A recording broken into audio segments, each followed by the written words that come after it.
वृत्ति बन जाएगी।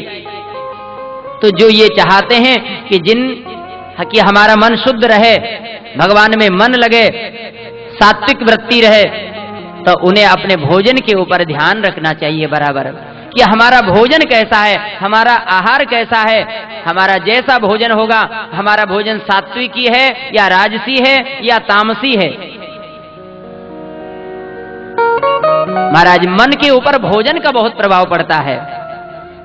आज हमारा मन भगवान में लगता क्यों नहीं है? क्योंकि हमारा जो भोजन है वो शुद्ध नहीं है। भोजन के ऊपर हम विचार नहीं करते हैं। विचार करना चाहिए कि हमारा भोजन कैसा है, शुद्धता पूर्वक भोजन बना करके और ठाकुर जी को भोग लगाया जाए। फिर उसके बाद में प्रसाद यदि हम पाएंगे तो उस भोजन का जो है हमारे मन के ऊपर अच्छा प्रभाव होगा। और नहीं तो जैसा मिला वैसा ही खा लिया। बनाने वाला कौन है? उसने स्नान किया कि नहीं किया, किस भाव से उसने बनाया है, बस कोई विचार नहीं किया, तो महाराज उस भोजन का असर भी गलत होगा मन के ऊपर। देखो, विचार करके खाना यह मानव के लक्षण है, और बिना विचारे खाना ये दानवों के लक्षण है। जो मिला, जैसा मिल गया, जहां मिल गया, जिस जगह मिला बस खा लिया, तो ये समझो ये दानवों के लक्षण है। और विचार करके खाने वाला यह मानवता के लक्षण है। तो आज भीष्म पितामह ने कहा, बोले बेटी, मैंने कौरवों का अन्न खाया था, पापियों का अन्न खाने से हमारा मन भी दूषित हो गया था। अपनी आंखों से मैंने पाप देखा, लेकिन मैं बोल नहीं सका, बस यही कारण है। लेकिन बेटी, आज जो उपदेश किया है उसका एक ही कारण है। मेरे रोम रोम में बाण लगे हुए हैं, सारा रक्त निकल गया है, आज मैं विरक्त हो गया हूं, बस यही कारण है मैं तुम्हें उपदेश कर रहा हूं। फिर तो महाराज द्रौपदी ने प्रणाम किया, बोले पितामह आप मुझे क्षमा करिएगा, मैंने आपको कष्ट पहुंचाया, मेरा ऐसा मन नहीं था, लेकिन आपने कहा इसलिए मैंने कह दिया। फिर तो महाराज भीष्म पितामह महाराज पांडवों से कहने लगे, पुत्रों अब मुझे दो बातें अपने गोविंद से कर लेने दो। भगवान की बड़ी सुंदर स्तुति श्री भीष्म पितामह महाराज ने की है। भीष्म पितामह कहने लगे, गोविंद मेरी एक बेटी है, उसको आप अपनी दासी के रूप में स्वीकार करिए। अर्जुन चकित हो गए, क्या बात है, पितामह तो बाल ब्रह्मचारी है, इन्होंने तो विवाह नहीं किया है, फिर इनके यहाँ बेटी कैसे आ गई? बाल स्वभाव बस अर्जुन ने पूछ ही लिया, बोले पितामह आप तो बाल ब्रह्मचारी है, आपकी बेटी कहां से आ गई? कौन सी बेटी की आप चर्चा कर रहे हैं? भीष्म पितामह ने कहा, बोले अर्जुन तुम नहीं जानते हो मेरी कौन सी बेटी है, मेरी बुद्धि रूपी बेटी है। मैं गोविंद से कहना चाहता हूं कि गोविंद आप मेरी बुद्धि रूपी बेटी को अपने चरणों में लगा लीजिए, मेरी बुद्धि निरंतर आपके चरणों में लगी रहे, आपके चरणों को छोड़ करके मेरी बुद्धि अन्यत्र कहीं नहीं जाए, बस यही मेरी अंतिम प्रार्थना है। गोविंद आप कितने दयालु हैं, आप कितने भक्त वत्सल हैं, अपने भक्तों की आप कैसे रक्षा करते हैं ये तो मैं ही जानता हूं। गोविंद वे झांकी मुझे याद है आज, महाभारत वाली। गोविंद आपने प्रतिज्ञा की थी कि मैं शस्त्र नहीं उठाऊंगा, और मैंने प्रतिज्ञा की थी कि आज जो हरि ही न शस्त्र गहाऊं, लेकिन प्रभु भीष्म पितामह ने प्रतिज्ञा की कि आज मैं प्रभु को शस्त्र उठवा दूंगा। प्रभु, और ऐसी प्रतिज्ञा भीष्म पितामह ने क्यों किया? महाराज महाभारत का युद्ध हो रहा था उस समय, 10 दिन हो गए युद्ध चलते चलते। एक दिन दुर्योधन ने भीष्म पितामह से कह दिया, बोले पितामह मुझे तो ऐसा लगता है कि आप युद्ध तो करते हैं मेरी ओर से, लेकिन आपका मन जो है पांडवों की ओर रहता है। आप इतने बड़े योद्धा होने के बाद भी हमारी विजय नहीं हो रही है, मुझे तो ऐसा लगता है कि आप मन से युद्ध नहीं कर रहे हैं। पितामह को यह बात खटक गई और दुर्योधन से कह दिया, बोले दुर्योधन मैं प्रतिज्ञा करता हूं कि कल 5 पांडवों का अंतिम दिन होगा, यह प्रतिज्ञा कर लिया। फिर तो महाराज दुर्योधन ने तुरंत सूचना कर दिया कि पितामह ने प्रतिज्ञा की है, कल पांडव मारे जाएंगे।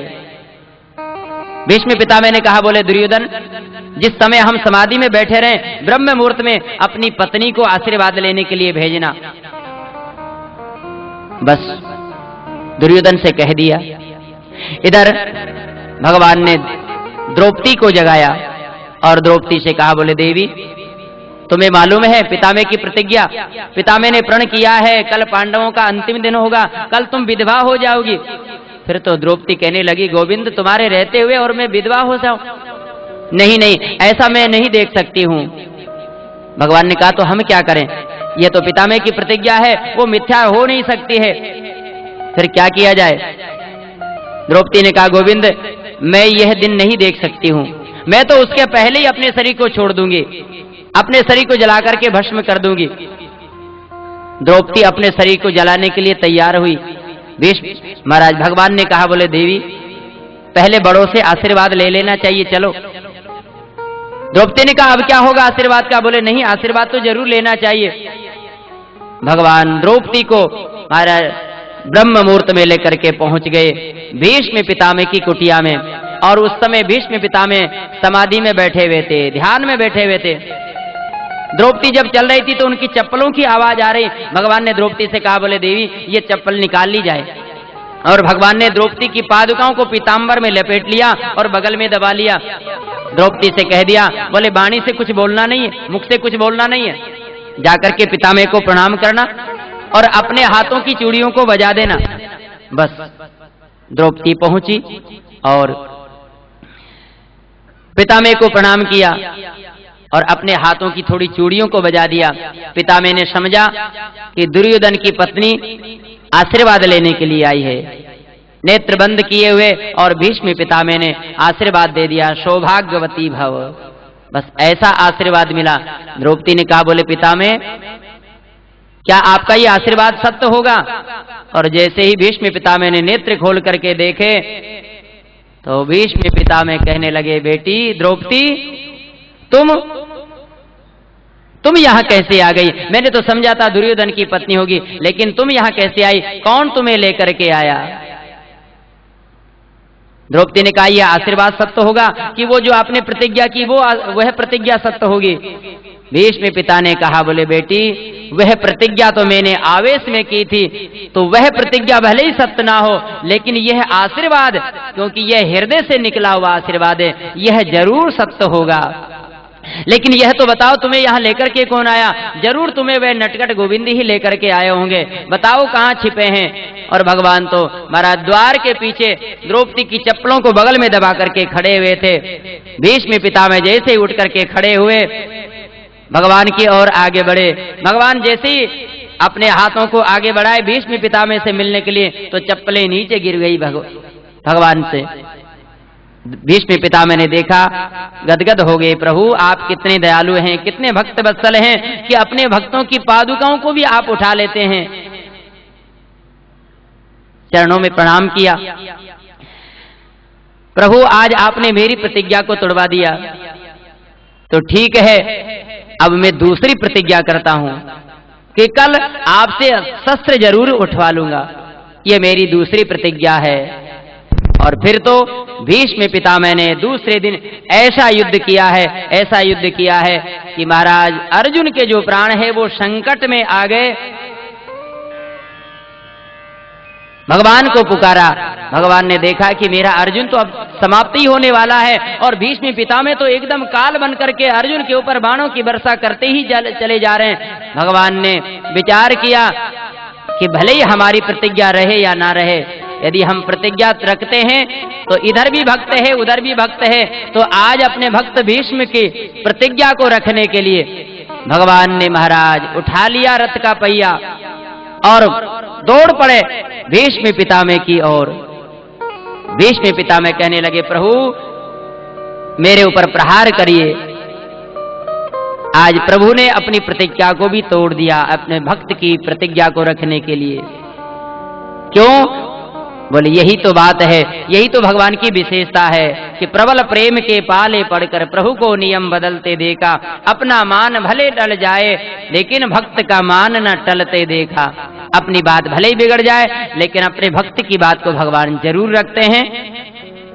और आज भीष्म पितामह कहते हैं, गोविंद वह दिन मुझे आज याद है, वह झांकी मेरी आंखों में समाई हुई है। बस अंतिम मेरी यही इच्छा थी कि अंतिम समय आपका मुझे दर्शन हो जाए। प्रभु बस मेरी एक ही इच्छा है कि आप इसी प्रकार से खड़े रहें और मैं आपको देखते देखते अपने इस शरीर को छोड़ दूं। बस महाराज भगवान सामने खड़े हैं और श्री भीष्म पितामह जी महाराज ने अपने शरीर को त्याग दिया।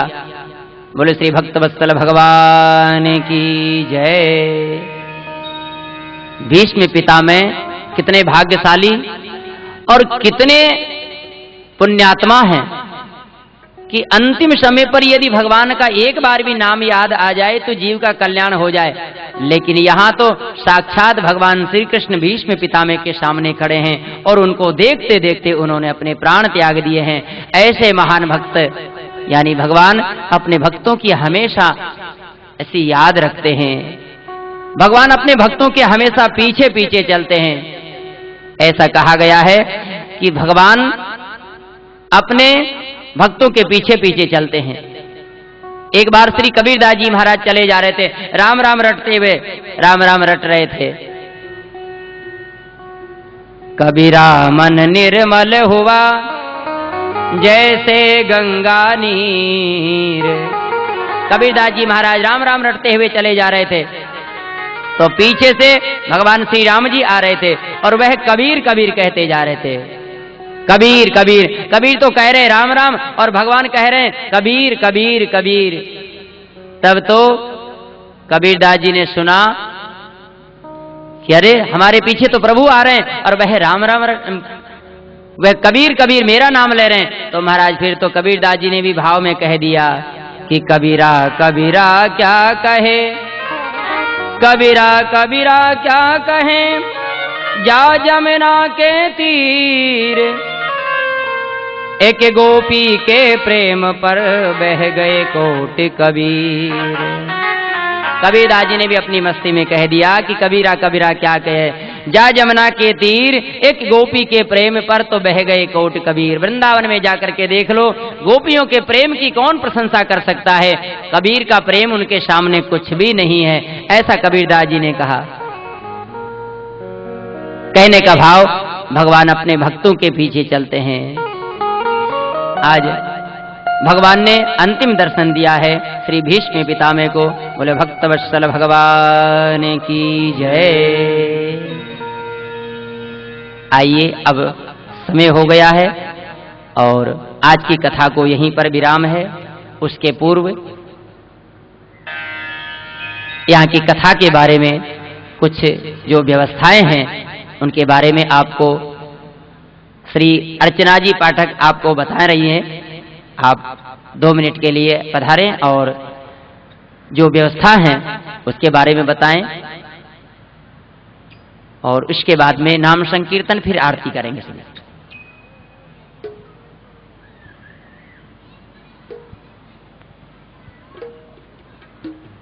मैं महाराज के आदेशानुसार आपको कुछ विशेष बातें बताना चाहती हूँ और उस विशेष बात बताने के पहले मैं आपका स्वागत करना चाहती हूँ। अभिनंदन है आपका दर्श दिया जो आज, अभिनंदन है आपका दर्श दिया जो आज। हम सब मिलकर करें अर्चना, नमन करें 100 बार। इसी तरह आप सभी का सहयोग बना रहे। स्वागतम स्वागतम स्वागतम। सबसे पहले सभी के मन में यह उमड़ रहा है कि महाराज जी कहाँ से आए,